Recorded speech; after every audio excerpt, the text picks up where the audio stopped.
आज अपन देखते हैं उसी स्पेयर के अंदर त्रिविम निर्देशांक ज्यामिति टॉपिक है और स्पेयर चैप्टर चल रहा है। उसी के अंदर angle of interaction of two sphere, दो गोलों के बीच का प्रतिच्छेदन कोण, इंटरसेक्शन दो गोलों के बीच का प्रतिच्छेदन कोण। ठीक है, ये आपके पास दो गोले हैं, ये इनके सेंटर हैं। ठीक है, और ये ठीक है C1 और C2, ये A है। ठीक है, मान लीजिए आपके पास दो गोले हैं,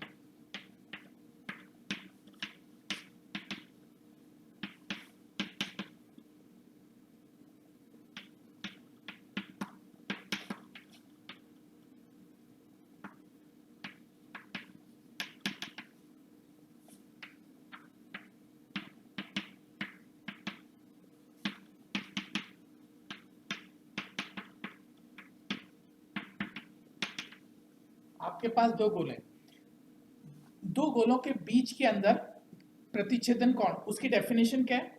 दो गोलों का प्रतिच्छेदन कोण उनके दोनों गोलों के इंटरसेक्ट करने वाले बिंदु पर स्थित स्पर्श समतलों के बीच का कोण होगा।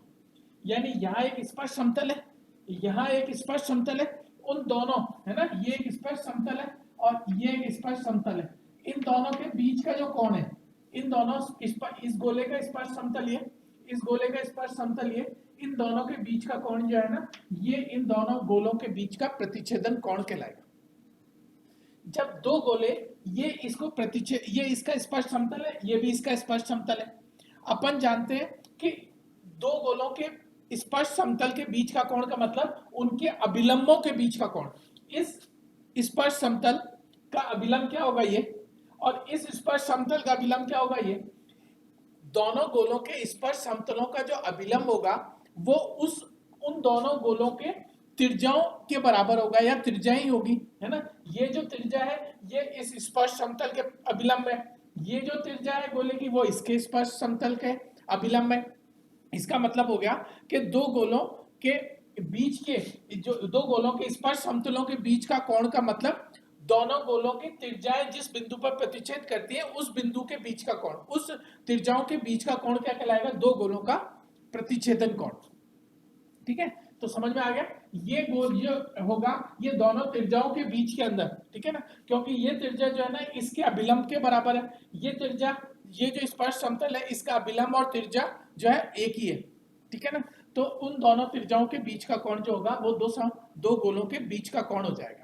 अब मान लीजिए कि ये कोण जो है ना ये 90 डिग्री है। मान लीजिए ये दो गोलों के बीच का कोण जो है 90 डिग्री है। उस केस में इसको ऑर्थोगोनल स्फीयर कहते हैं, लांबिक गोले, लांबिक गोले कहते हैं। ठीक है, यानी ऑर्थोगोनल स्फीयर। अगर दो गोलों के इंटरसेक्शन के बीच का कोण, दो गोलों के प्रतिच्छेदन कोण यदि 90 डिग्री है, समकोण है, तो ऐसे केस में वो दोनों गोले कैसे कहलाते हैं? ऑर्थोगोनल स्फीयर, लांबिक गोले कहलाते हैं। ठीक है, इसके अंदर आगे क्या है? दो गोलों की लांबिकता का प्रतिबंध।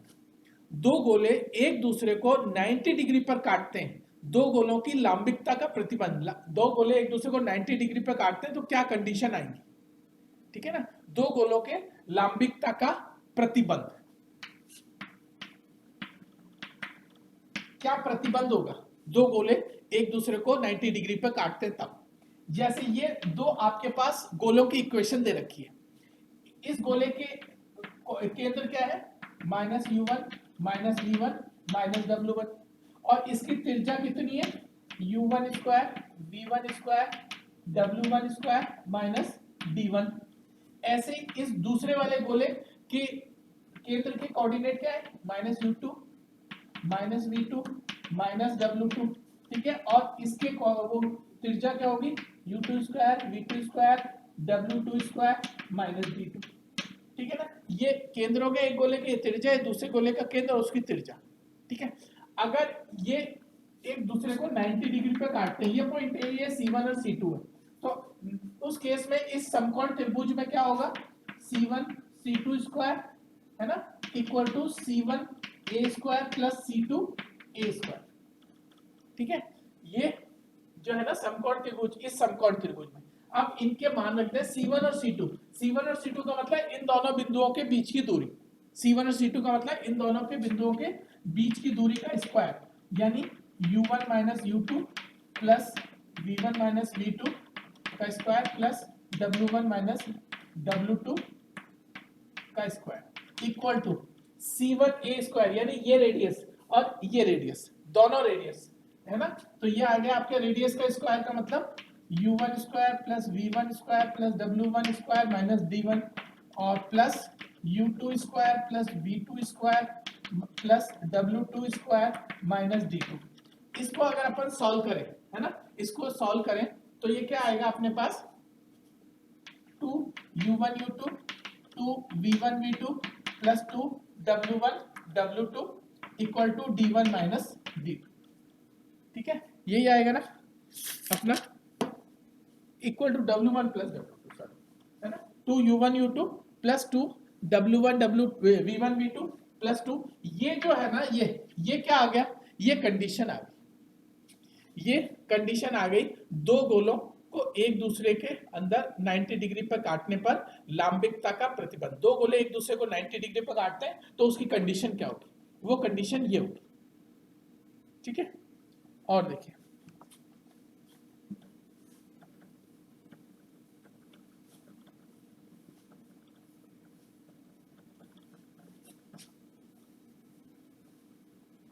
आगे है दो गोलों का मूल समतल,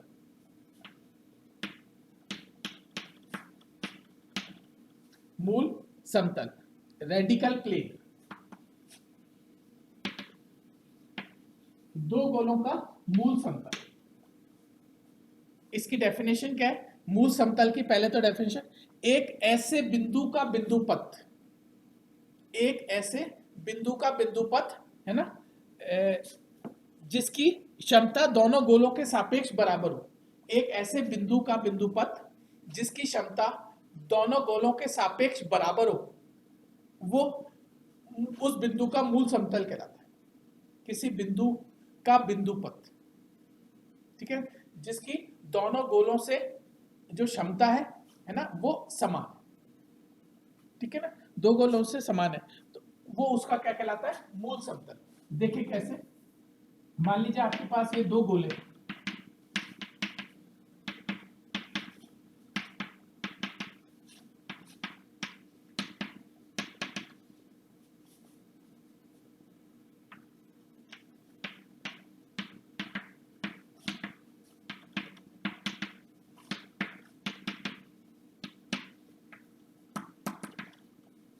और जो बिंदु है वो है FGH, ये बिंदु है, ठीक है ना, तो इस बिंदु की इस गोले के सापेक्ष क्षमता, ठीक है, और इस बिंदु की इस गोले के सापेक्ष समता, वो क्या आ जाएगी अपने पास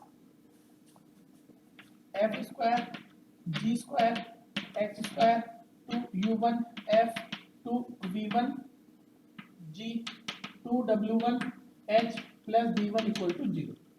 और ये दोनों दूसरी क्षमता यानी बिंदु की क्षमता बराबर है ना, equal to F square plus G square plus H square plus 2U2F 2V2 H 2W2 H plus D2। ठीक है, ये क्या आ गई, इस बिंदु की पहले वाले गोले के सापेक्ष क्षमता, ये क्या है, ये इस बिंदु की दूसरे वाले गोले के सापेक्ष समता, और ये दोनों बराबर है। एक ऐसे बिंदु का बिंदुपथ जिसकी दोनों गोलों से सापेक्ष क्षमता बराबर हो, ठीक है, उसका मूल समतल कहलाता है, यानी बिंदु का बिंदुपथ। ठीक है, अब इसको सॉल्व करें तो क्या आएगा, देखो 2U1 minus U2 F 2V1 minus V2 G plus 2W1 minus W2 H, ठीक है, और इक्वल टू कितना आएगा D2 माइनस D। ठीक है, अब बिंदुपथ, ठीक है, तो यहां क्या आ जाएगा आपके पास 2U1 minus U2 X 2V1 minus V2 Y 2W1 minus W2 Z, ये क्या आ गया आपके पास, ये जो है वो मूल समतल की डेफिनेशन है। ये क्या आ गया आपके पास, मूल समतल की डेफिनेशन। ठीक है, ये है मूल समतल की डेफिनेशन। इस तरह से अपन मूल समतल का इक्वेशन निकाल सकते हैं। रेडिकल प्लेन, ये स्फीयर के अंदर है कुछ टर्म्स, जैसे आपने पहले देखा लंबिकता, दो गोले कैसे काटेंगे, दो गोलों की लंबिकता का प्रतिबंध, दो गोलों का मूल समतल, दो गोलों का मूल समतल। इसी के आगे नेक्स्ट टर्न पर अपन और देखेंगे।